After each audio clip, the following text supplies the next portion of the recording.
Bien, voy a intentar no ser repetitivo con lo que ha expuesto el compañero Vicente. Bueno, todos conocéis que Llevamos muchísimo tiempo pidiendo la derogación de las reformas laborales, tanto la del Partido Popular como la del Partido Socialista Obrero Español, por muchos motivos que luego explicaré.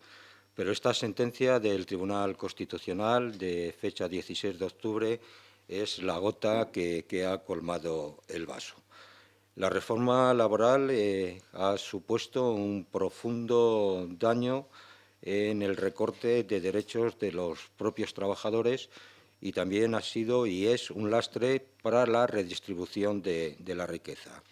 Hay gente que quiere seguir manteniendo la reforma laboral en estos momentos y se está amparando en una nueva crisis. Desde los sindicatos, desde Comisiones Obreras y la Unión General de Trabajadores, podemos decir de que puede haber una pequeña recesión, pero para nada hablamos de crisis ni para nada es comparable lo que pasó en la época anterior. Por lo tanto, a los que quieren mantener la reforma laboral que defienden que si la reforma laboral se derogaría se volverían a perder millones de empleos, decimos de que eso no es verdad.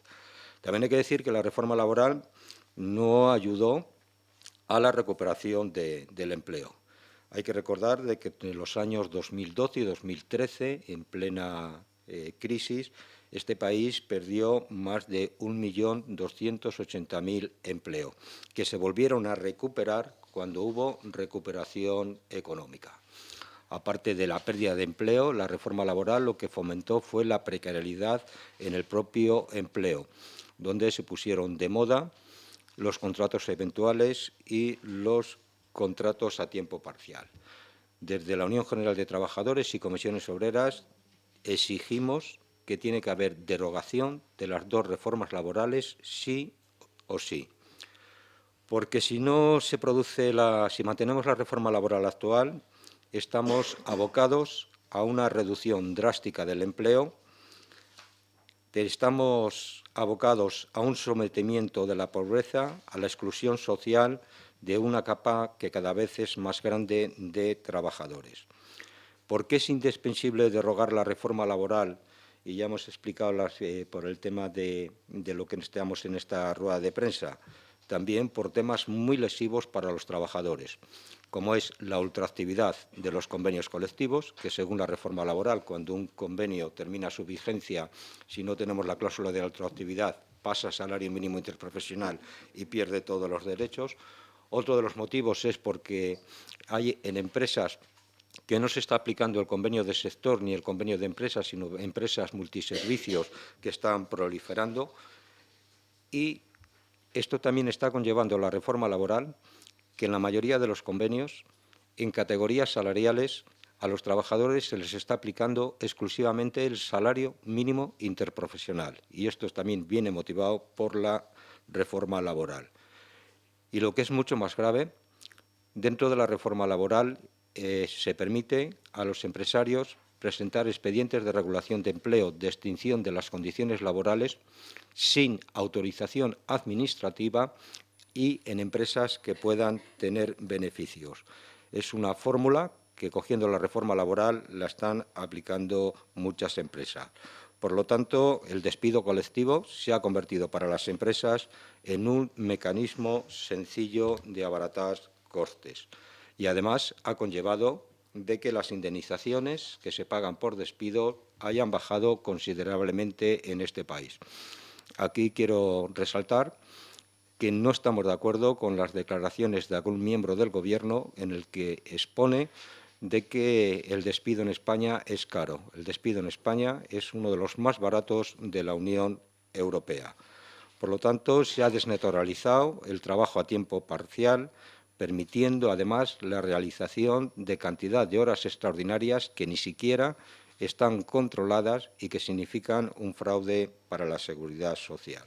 Como decía, esta sentencia del Tribunal Constitucional ha sido un agravio para los trabajadores y para las trabajadoras. Para que tengamos una idea de lo que estamos hablando, esto significa que una persona trabajadora que ha estado de baja médica justificada más del 20% de su jornada laboral en 2 meses, estamos hablando de 8 días, sumadas a bajas no derivadas de una enfermedad grave, si han superado el 5% de los días hábiles en los últimos 12 meses anteriores, es decir, 11 días en una jornada de 1.800 horas, puede ser despedida por la empresa. Es decir, esta es la realidad. Por lo tanto, produce un castigo directo e individualizado al trabajador por estar enfermo. Desde ambos sindicatos creemos que el despido por esta causa, que es el artículo 52, apartado D, vulnera el derecho a la permanencia en el trabajo y vulnera el derecho a la salud de los trabajadores. Ante esta situación, desde UGT y Comisiones Obreras y UGT, no nos vamos a quedar impasibles ante estas injusticias y vamos a actuar. ¿Qué mecanismos de actuación tenemos? En primer lugar, mañana en nuestra comunidad autónoma, también en el resto del Estado español, habrá concentraciones ante las delegaciones de Gobierno para decirle al Gobierno de que tiene que derogar las reformas laborales, pero también para decirle a los jueces del Tribunal Constitucional que no estamos de acuerdo con la sentencia. No solamente nos vamos a quedar en movilizaciones, vamos a recurrir a tribunales europeos para que esta sentencia pueda ser derogada. Acudiremos a instancias internacionales en la reclamación de estos derechos que creemos que se han vulnerado. También haremos llegar, firmados por delegados de personal, miembros de comité de empresa, junta de personal, al Tribunal Constitucional, de que para nada se ha tenido en cuenta a las personas. Y aprovechamos también para, desde ambos sindicatos, decir que tiene que haber un Gobierno ya, que tiene que haber un Gobierno estable, un Gobierno de progreso, que las primeras medidas que adopte sea la derogación de las reformas laborales. Es verdad que este país necesita una nueva legislación laboral. Es verdad que necesitamos un nuevo estatuto de los trabajadores de acuerdo a los planteamientos de la sociedad del siglo XXI, teniendo presente que tenemos un estatuto de los trabajadores que proviene del siglo XX.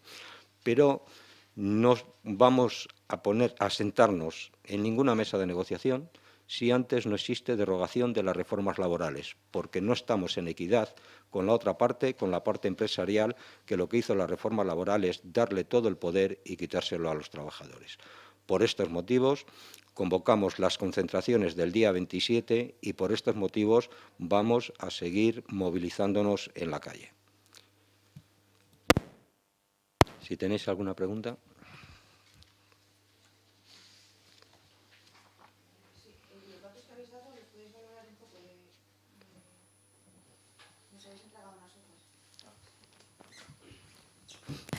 Bien, esos datos que hemos entregado es para que veáis la causa que lleva produciendo la reforma laboral, donde muchas de las enfermedades profesionales y los accidentes laborales vienen provocando bajas y accidentes mortales y graves a causa de la reforma laboral.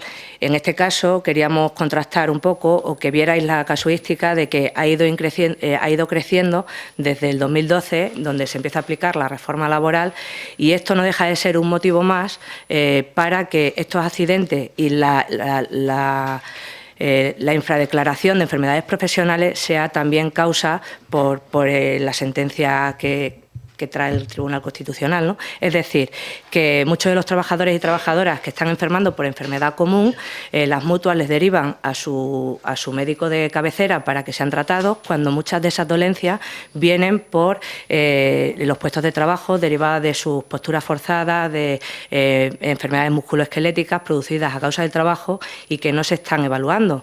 Además de que esto ya está siendo incrementando desde la reforma laboral, con esto ayuda a incrementarlo aún mucho más.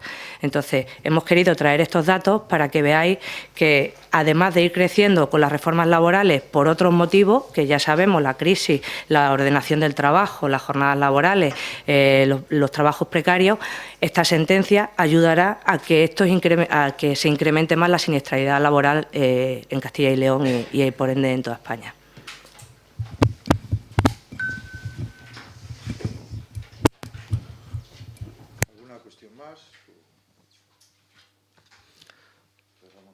Pues muchas gracias y mañana os invitamos a que participéis con nosotros en las movilizaciones en Castilla y León, pero sobre todo en Valladolid. Será a las 12 de la mañana en la delegación de Gobierno. También tenemos previsto mañana, igual que en el resto de provincias de nuestra comunidad, tener una reunión con la delegada de Gobierno y con el subdelegado del Gobierno para hacerle entrega de nuestras reivindicaciones y darle los motivos de porqué de nuestras concentraciones. Pues muchas gracias.